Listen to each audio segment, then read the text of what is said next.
too many times we will say, I'm really shocked by this. I'm really shocked by that. But on this Thursday, in a beautiful month of May, we all have to admit, what we witnessed last night up in Boston is shocking. Was it, though? Yes. Didn't we just see this a couple nights ago? That's what makes it shocking. That's a good point. I'll give you a cross-sports analogy involving other teams.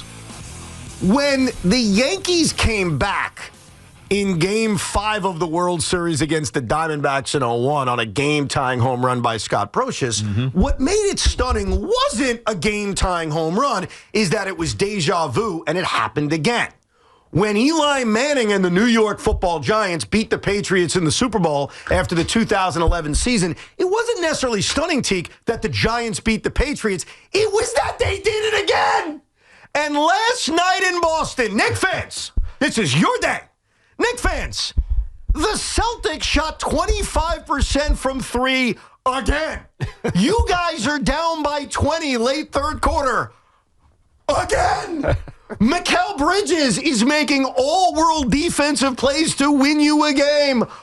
Again. Like, what is stunning is not necessarily 2-0, though that's stunning in its own right. They did it again. We sat here yesterday analyzing all the different things that could happen. Did any of us think the New York Knicks would overcome the Boston Celtics in almost the exact same way again? No, but the fact that it happened a couple of nights ago, should we be surprised? Yes! Why? Because this is who the Knicks are. This is what they don't quit. They don't, other than the regular season games, I'm trying to think of any last year in the postseason. Was there blowouts? Like the only one I can remember was Game 7. Game 7 against the Pacers, where literally everybody was hurt, and so who cares what happened to that one? You got to throw that one out as an outlier. But this is who the Knicks are. This is what their mentality is. It's what their DNA is. Whether it's Mitch or whether it's Jalen Brunson or Mikal Bridges, they don't quit. And I think we talked about this a couple weeks ago. This is their identity in a sense. It's not one of those profound things that you're going to say 20 years from now. Oh, this team had this grit about them. That's why they won. Oh, they had this clutch player. They had this. That's why they won. They just don't quit, right? They don't lay down the sword. And so we saw it in Game 1. We saw it in Game 2. I'm actually not surprised by it because we just saw it. The thing that surprised me most is that this Knicks team is undefeated on the road. Incredible. It doesn't. They're kind of average at home. Yeah. Where they should be elite. But on the road, they just stick together and they don't quit. Yeah, I think when you take it apart individually, there are things in which you say, oh, I expected that. Like, I'll give you an example. When Karl Anthony Towns had the putback and the foul with 2.5 minutes to go to make it a 1-point game, I think most people sat there, I certainly did, and said, it's a close game late. I trust Jalen Brunson. Right, which is one of the things that you said they had to do. Absolutely. Keep the game close. And I actually, and I think everybody in this city, and probably everybody up in Boston, trust Jalen Brunson more than you trust Jason Tatum. Especially the way this series has gone. So, yeah, I think the Knicks pulling out a close game late is not the stunning part. It's everything that went into it. Like, they were down by 20 late third quarter. And aren't you thinking, all right, we got our split in Boston. It is what it is. We had a chance in this game. The Celtics kind of left it open for us. But what are you going to do? And instead, what we witnessed last night, which is why I do think it's overstated when we say this is shocking. Yeah. This is stunning. Like the Yankees coming back last night against the Padres. That's not stunning. That's baseball. Trent Grisham's got to play every day. He does, and he's got a sexy mustache. Yeah, like that stuff it shouldn't stun you. No. What happened last night and what's happened over the first 2 games of this series on a whole cornucopia of levels, which we will get to, is absolutely stunning.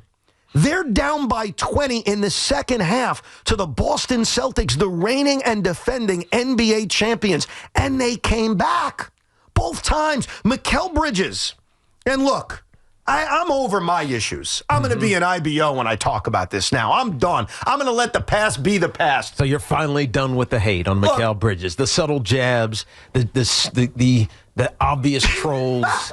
the picks and blah, blah, blah. And who the hell gives a crap? I'm over it. I think he's got all the picks back after last night. Who cares? We're not going half pieces or half picks any longer. This is over. You're right. It's over. It's over. And I commend Tommy because all on his own, he decided to go back and play that clip to open the show. And you know what? When I was driving home from Citi Field that night, I didn't envision this. And what this is Mikal Bridges doing nothing offensively for the first three quarters, but making how many big shots in the fourth quarter. Mikal Bridges, and this is not a surprise because he's done it a lot this season, making not just a defensive play, but the key defensive play. Mikal Bridges is part of why they were able to pull off this comeback.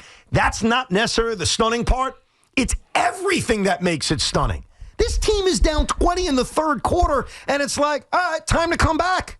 And what they did to the Celtics, because here's going to be the argument now for the next 2 days.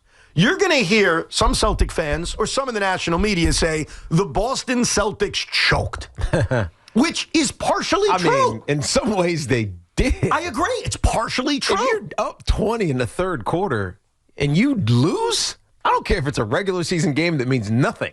That's choking. Absolutely. And I'll give you do it in the playoffs is I don't know, it's egregious choking. And since the Celtics built the 20-point lead with 3 minutes to go in the third quarter, they were 5 for 28 from the field, which is shooting at 17%.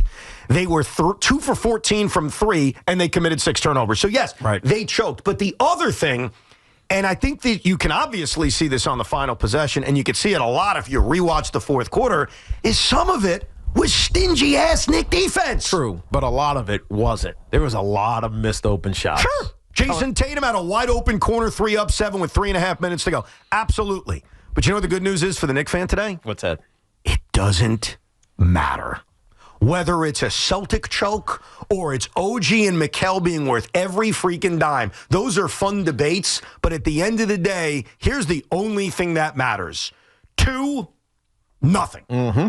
That's it. Right. 2-0 in a series in which every single person not named Tommy Lugauer, that's right, I'll defend Your Honor, I'll put you over. Every single person besides Tommy Lugauer didn't think they had a shot in. Well, and now it's 2-0 orange and blue. Well, it's impossible to have gone into this series saying the Knicks are the better team. It's impossible. Now, you could say circumstances will lead the Knicks to win a game or two in this series, hence why I said the Celtics in 6. You still have a chance at that, by the way. I mean, good. You never know. But there is not a reasonable, I don't care if you're a Uber fan or probably if you're an Uber fan of the Knicks, you're blind, you don't care, you look through it, you say no matter what, the Knicks are going to win this series because I believe in whatever, right?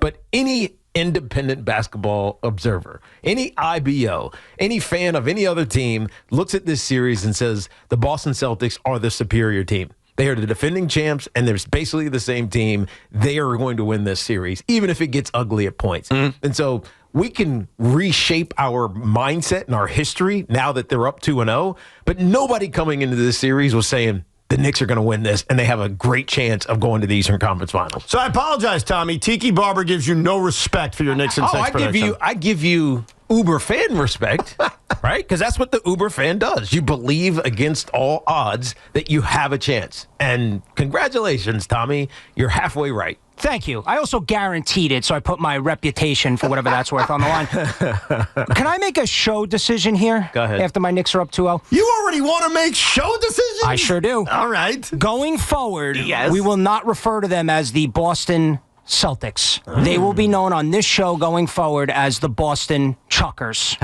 You cannot refer to them as the Celtics. They are the Boston Chuckers. Keep chucking, Boston. See where that gets you. Well, I mean, it fits. It fits. Who knows if they start falling at Madison Square Garden, it may go somewhere else. But don't worry about that yet. What matters right now is what the Knicks have accomplished over the last 72 hours is historic. No team has ever pulled off back-to-back 20-plus point road comebacks. No one's done it. And the Knicks just did it in back-to-back games in Boston. And they did it for a myriad of reasons. They did it because Jalen Brunson was king in the final few minutes. Mm-hmm. They did it because Mikal Bridges locked down defensively and also woke up offensively, making his first field goal in the fourth quarter of this game. And they won it because, I can't believe I'm saying this, Tom Thibodeau outcoached Joe Mazzulla. And they did it because the New York Knicks, despite all the talk this season that it's not the same as last year, they don't have the same heart as last year, they don't have the same chemistry as last year. Clearly, we were wrong about that. Yeah. I mean, anyone who said that, and it's okay to be wrong because, like I always say, you'd rather be happy and wrong than right and miserable. But this team has shown us over these 2 games, and really you can go back to Game 6 against Detroit as well and kind of rope that in here, that they do have that heart. Right. And the difference between last year's Knicks and this year's Knicks is while they have the same heart, they got a lot more talent. Well, They're dudes. They also have health, and I think most importantly, they have Mitchell Robinson. Like when you look at the plus minus, this stupid stat, plus minus, what does that even mean? Like, is it relative? You know, when is he on the court versus when is he not? Who's he on the court against? But you look at the plus minuses in this game, and his is ridiculously high relative to everybody on both sides of the court, offense and defense for the Boston Celtics and for the New York Nets at plus 19. I heard this earlier today, and it's so right. Mitchell Robinson, for as bad as a free throw shooter as he is, as average of a scorer as he is, this dude is the identity of what the Knicks needed. And we talked a little bit about this yesterday. You need someone to wash the glass. You need someone to just be a presence. This dude is that. Now, did he help catalyze other guys? Did Karl Anthony Towns crash the boards in a more aggressive way because of all the talk about the bigs? Maybe. But Mitchell Robinson was the reason that this Knicks team feels like they actually have a chance in this series. Mitchell Robinson has been such a difference. I remember when the Knicks were losing these regular season games to better teams, one of the talk from few Knicks fans was, hey, when Mitch is back, it'll be different. And I thought for a while it was over the top. Yeah, they'd be better with Mitch back, but how much better can they truly be? This series has shown you what difference it can be. And here's the other thing it showed you. It showed you the respect that Joe Mazzulla has for Mitchell Robinson. So yesterday on the program, I'd say around 4 o'clock, you could always go back to the Evan and Tiki podcast, we did a deep dive on Hack-a-Mitch. And what we discovered when you go through the deep dive is they were not hacking Mitchell Robinson to send him to the free throw line. Right. This wasn't a points thing. No. It actually, the more you think about it, had nothing to do with points. It had nothing to do with free throw shooting. It had everything to do with Joe Mazzulla making a decision, which is, I want him out of the game. Right. And so what we saw middle fourth quarter, actually it was late fourth quarter, we saw the Celtics intentionally fouling Mitchell Robinson. Yeah. Remember this? Yeah, I'm absolutely. Knicks were not in the bonus, but they were giving fouls away anyway. Why were they doing that? Because Joe Mazzulla was telling Tom Thibodeau, I can't deal with the double big lineup. Please take him out of the game. And Tom Thibodeau obliged. He took him out of the game and all the while picked up 2 extra personal fouls. Hello, how'd the game end? With the Celtics not having a foul to give and Jalen Brunson hitting free throws. That's a good point. The Knicks had a confidence, and Thibodeau had a confidence of, you know what? I'll give you what you want. I'll take Mitch out of this game. That's fine. We'll beat you a different way. And then, oh, by the way, final few possessions, we'll switch him in for defense when you can't even do this anyway. Yeah, and you're screwed. So it's interesting, though, that we talk about this in regards of how Joe Mazzulla is trying to get Mitch out of the game. But think about if you're a Boston Celtic player right now. Yes. And your coach's philosophy is, that guy's too good for us. We got to get him out of the game. Think about how emasculating that is. I'm serious, to your team. Mitchell Robinson, he's not an all-star. He barely has played the last couple of years. And you're going into the second round of the NBA playoffs saying, that guy scares us, man. Yeah. You got to get him out of the game. We got to get him out, yeah. Dude, you got to feel like a little bitch. It's your coach telling you. I mean, seriously, think about that. Because I know this from being a professional athlete. It doesn't matter how much bigger, stronger, fat, whatever the opponent is, you believe you can beat him. You believe, give me a shot, I bet I can take him on. Even if he kicks your butt, doesn't matter. Give me a shot, I can take him on. They are making their own team, I'm talking about the Celtics now, making their own team feel like they're not good enough against the guy who has barely played in the NBA in the last couple of years. That is, when I really think about it, it's an embarrassing basketball mindset. Just go beat them. But guess what? You're better than them. Go beat them. I'm talking from the Celtics standpoint. Yeah, absolutely. And what you're getting told is, we're better, but that guy, I'm scared of him.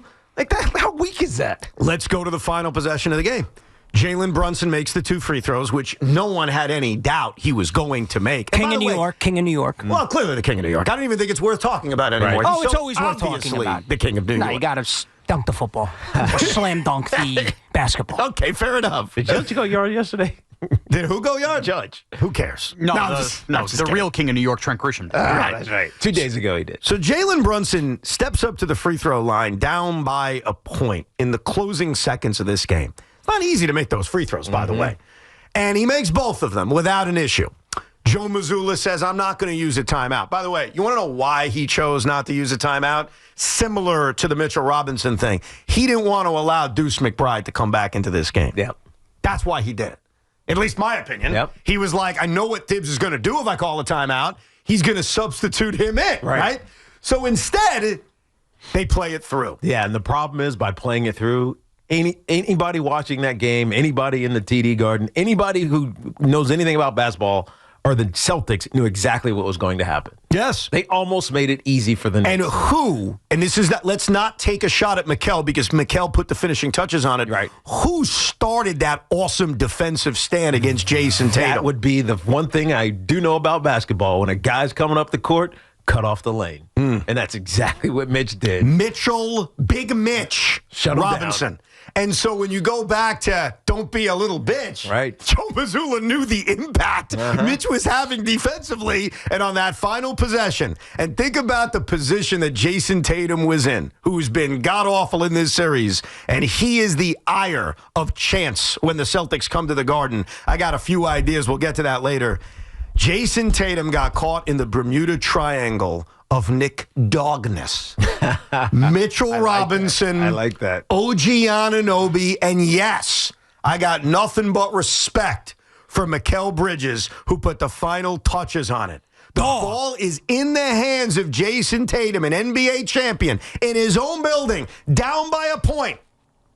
And the Knicks defense stifled him so badly, he didn't get a shot off. And that all adds up to, in my opinion, one of the most stunning 45 minutes you'll ever see. From down 20, again, to being up 2-0. Yeah, the most clutch player in this series is still Jalen Brunson. And it's not particularly close. Right. We will get to your phone calls coming up. This is a good day to be a New York Knicks fan. It's not a good day to be in the coalition. 888-808-1019. We've put a lot of guys over to start the show, but we'll go through a sequence that changed everything that's not getting enough attention. That's coming up. Plus, the New York Knicks are 2 wins away from a place they've never been. How do they seal the deal? We got a lot to talk about over the next 4.5 hours, and we'll do it with you at 888-808-1019.